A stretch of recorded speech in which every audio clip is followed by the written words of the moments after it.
जी अस्सलाम वालेकुम दोस्तों।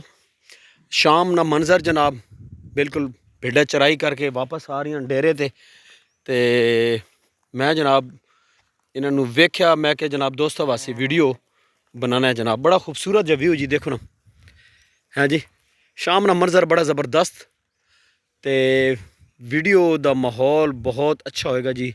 सो ओवरऑल ही विखाने ना तकरीबन मगरब चो को 5-10 मिनट टाइम रह गया जी।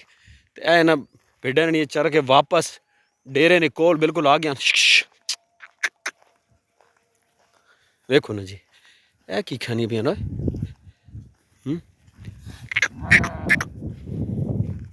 चीनी बकरियां भिड्डां हैं जी। देखो ना कितना खूबसूरत मंजर है भाईजान। शाम ना सन्नाटा, खामोशी, बिल्कुल कोई शोर शराबा नहीं जी। इन्ना इलाके च वेखो बारिश की बड़ी ज़रूरत है। सब्ज़ा चराई वाला काम कोई नहीं। वेखो ना ज़मीन उत्ते सब्ज़ा कोई नहीं नज़र आ रहा। तो जानवर ओवरऑल कोई इतनी फिट पोजिशन नहीं हैं, लेकिन क्वालिटी वाइज अच्छे ने। इन चरने की पैन कोई समझ नहीं आनी पी जी। मेरा ख्याल आखना पा कोई मिस्सा टांगरी इतने पिया पहले ना तो वो भिड्डां चरनी पैन। ए जनाब सामने वाली वाड़ी तो उस तो बाद जनाब सा विखैना जनाब पहला इन्होंने। अच्छा इन्हें इतने खड़ोती रहन भिड्डां? अच्छा ठीक है। अजी तक मेरे ख्याल 5-10 मिनट इन चरसन बकरी भिड्डां इतने। वीडियो स्टॉप करने आसान होनी पी, उस तो बाद चलाने।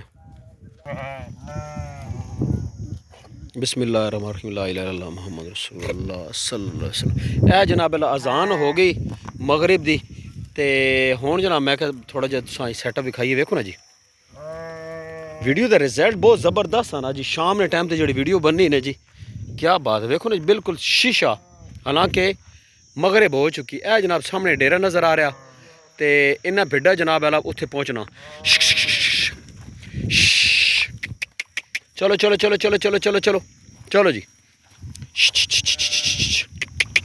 है वेखो ना जी, दुम्बे पट्ठा पठोरियाँ। हाँ जी। उस तो बाद जनाब तुसां इस वीडियो में ना इन्होंने गावां ने भी जनाब जोड़ी ब्रीडर विखाने। और उस तो बाद एक जनाब अल्लाह इन्हों को गाय माशाल्लाह बड़ी ज़बरदस्त वो भी विखाने।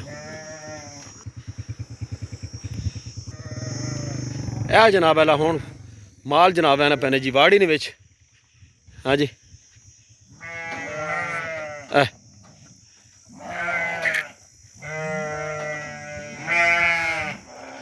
की होया हुण मसला की वे? चलो चलो चलो चलो।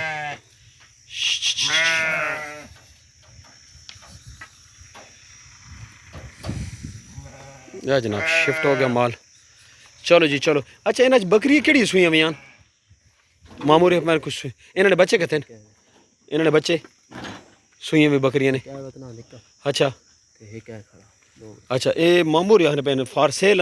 अच्छा ठहरो मैं जरा दिखाओ इन्होंने वीडियो के बनावनी। अच्छा एक ए बकरी ठीक है, इस नाल ही बच्चा ये पठोरी वे हैं। अच्छा ये एक मिनट ठहरो जी। एक ए बकरी जी चीनी तो इस नाल ए पठोरी ये फॉर सेलन ठीक है। तो दूई बकरी ए वेखी वड्डी। अच्छा ए बकरी ठीक है तो ए इसनी पाठे ठीक है। नंबर ले लेना जनाब अल्लाह। उस तो बाद तुसी इन्हां राबता करके तो जनाब तुसी जानवर खरीद सकते हो। इन्हों को 2 चीनियाँ बकरियां फॉर सेल ने ठीक है। हुण जनाब इंज करे ना इस तो बाद विखाने ब्रीडर विखाने तो नाल वैड़ विखाने। हाँ जनाब अल्लाह तुसां इन्होंने ब्रीडर विखाने। वेखो ना डेरा इन्हें बाहर बनाया हुआ समझे बिल्कुल ज़बरदस्त जहा माहौल। ए जनाब इन्हें पा इकट्ठी की हुई जी। जानवर ना गोबर जड़ा बेहतरीन फसल वास्ते समझ आई। ए आ गए जी माशाल्लाह माशाल्लाह। ब्रीडर खड़ोता जनाब चुखंडी। हाँ जी तो खूबसूरत। इसनी कितनी उम्र है? 2 साल इसकी उम्र है माशाल्लाह। अच्छा तो ए जी माशाल्लाह इन्हों को वैड खड़ी एक सौ शौकी तौर पर विखाने पे जी। ये नॉट फॉर सेल है इन्हों को जानवर।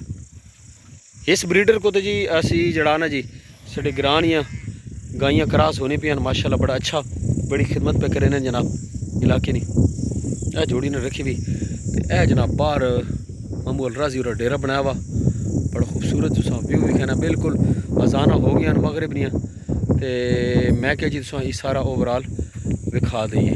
ठीक है हुण जनाब इन्हां को गिने सी मोबाइल नंबर कॉन्टैक्ट नंबर दो ना जी अपना कि 0 कि नंबर बोलो वैसे बोलो 0318 185005 इन्होंने कॉन्टैक्ट नंबर है जी।